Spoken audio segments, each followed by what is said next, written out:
and I am here with my last layout for Kit Conspiracy using the 49 and Market Alena Collection. I have pulled out a white piece of cardstock for my base layout, or for the base portion of my layout, and then I fussy cut from my die cut package these flowers and the butterflies from the flowers. I also have all the scraps left over, so I've got this peachy pink color as well as this tan color that I don't need that. That actually is a gorgeous blue on the other side, but in all honesty, I do not end up using that scrap at all. I have 4 photos for this layout. I'm actually going to do a flip-flap, so you'll only see me attach 2 photos to the actual base page of the layout. And then this is the paper that I was originally going to use for my base page, but I wanted to show you the difference between fussy cutting out these flowers as opposed to the flowers that were on the packaging. So if you notice, they're quite a bit smaller, and so I like that more than I did the flowers on the back side of that pattern paper. So what I'm going to do is really quickly just roughly outline my floral pieces, so that way I know that my my blending technique is going to end up being large enough, but not too large. I want to leave that white gap in the center and just have this beautiful green behind. Now, the reason why I chose these colors, which are Evergreen Bough and Rustic Wilderness, and then of course Pine Needles. I have the oxides as well as the inks, and the reason why I chose these colors is because I couldn't fussy cut the flowers out precisely. Some of them are because of their watercolor effects, and so the background still shone through, which was this really beautiful dark green color, this emerald green color. And these Tim Holtz colors were perfect. I mean, they were the perfect match. And so for right now, I'm doing the Distress ink on top, or as my first layer. And I am blending the Evergreen Bough and the Pine Needles together because they are very similar in color. One is a little lighter than the other. The Evergreen Bough is the lighter of the two, but they blend beautifully. And then I'm going to go ahead and just add a little bit of green using that Rustic Wilderness. Now, it's not a perfect blend, but it adds that different shade that was on the packaging. Once I put down all of my Distress ink, I am going to splatter and dry with it, and then I'm going to apply my oxide. Now, the oxides are what's going to make it look a little bit more blended and a smoother effect. Plus, it's going to darken the very first splatter that I do. So the water is going to soak that color in. And I did not wait until it was dry to do this. So I definitely did this technique while the ink was a little bit still wet. Not a lot wet, but just a little bit. So I went ahead and did the exact same thing. I went over it with Evergreen Bough and blended it with Pine Needles, and then very briefly went over that in certain spots with Rustic Wilderness to get that different green effect. And then, of course, I did the splatter just a little bit more. So that way I had the dark splatters and the light splatters from the, oxides on there. So after that has been dried, I'm going to go ahead and add some rub-ons just to give a little bit of dimension to my flowers. So now I've got flowers in the background as well as up in the front.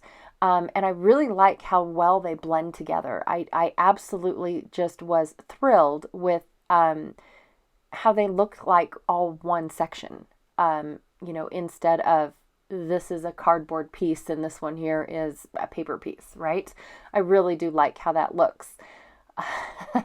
And then I do pick out a few other butterflies to go into the background as well. So that way I have that dimension as well for the butterflies. So once I am done with this, I'm going to go ahead and deal with the photos, and everything comes together really, really fast once I'm done working on the background, which always seems to be a repetitive move for me as I spend more time on the background than I do actually decorating the layout. These are photos of oddly enough, it's a photo, or it's a picture in a bar called the Silver Queen in Virginia City.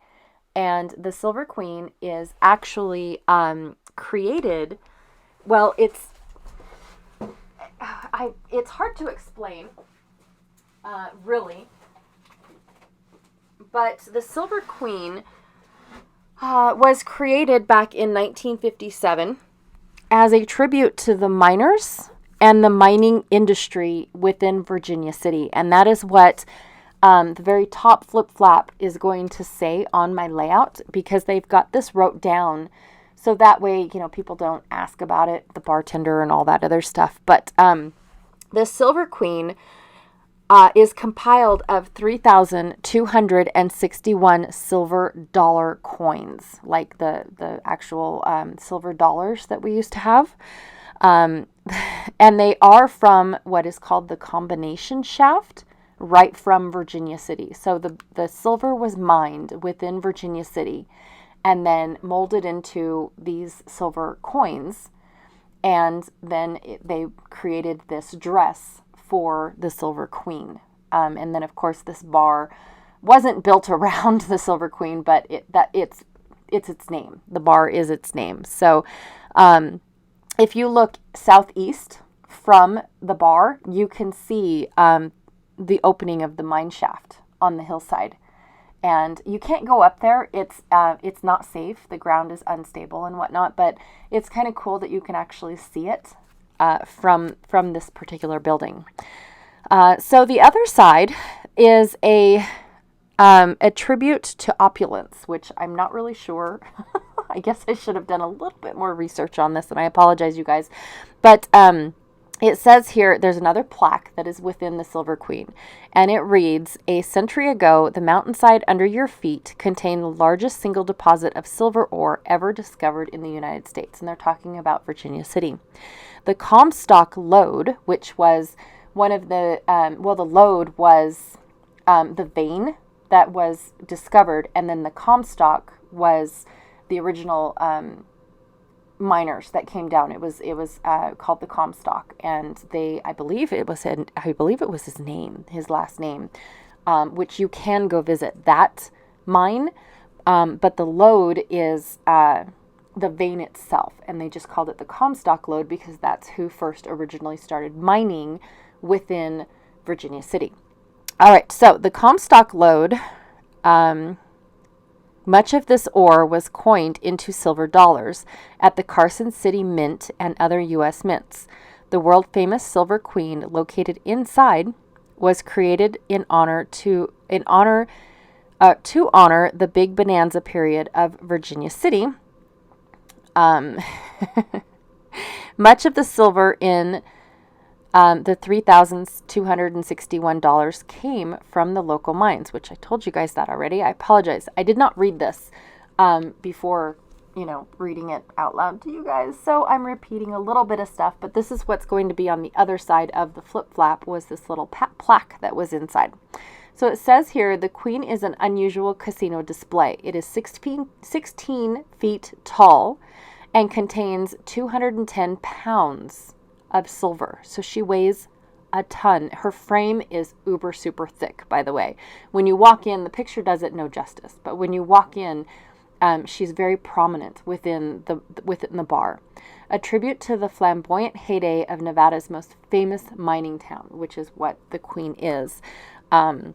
She is one of my favorite things to go and see, just because it's what she was created for, what she stands for. She's very Nevadian, in my opinion. I grew up, I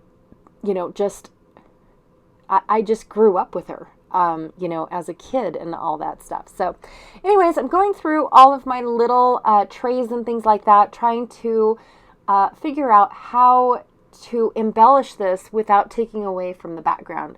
I cut up one of those frames so that way I didn't have to, hide it in behind, and then I can use it in a different spot on the layout, or clearly I chose not to, and I'm going to use it somewhere else on another layout. This is my last layout because this was actually supposed to be posted on Saturday, and I did not get to that. I apologize. My life got in the way. But one of the things that I thought was fitting for the queen was the frames that came in the collection as well. And so I went ahead and used them as frames and then built around them using all the other elements like the labels and the flowers and things like that. So I really like how those turned out. And then of course I'm going to add a little bit of splatter, a little bit of white splatter just to bring that white back into these dark green spots. And I just love how the layout turned out and came together really quickly. Yes, I did.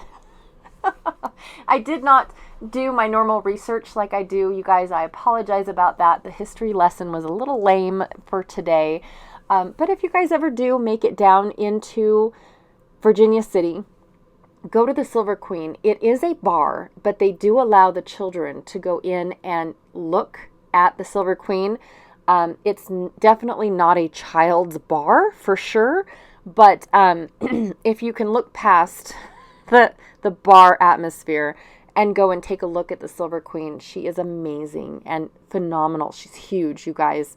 Definitely the pictures don't do her justice at all. I pretty much had to stand outside the door to get the full photo of her, you know, from head to toe. So anyways, thank you so much for hanging out with me today. I really, really, truly appreciate it. Again, I am very sorry that this did not go up on Saturday like it was supposed to. I know Janet's already given me where credit was due. So thank you so much, Janet. I really appreciate the support and the help and everything that you do for me. I'm so sorry. But yeah, I definitely think that she has a another Alena project for you guys today. So please go check out Janet's channel, Galaxy Girl Creations. Her link is down below in the description box, and I will check y'all later. Bye.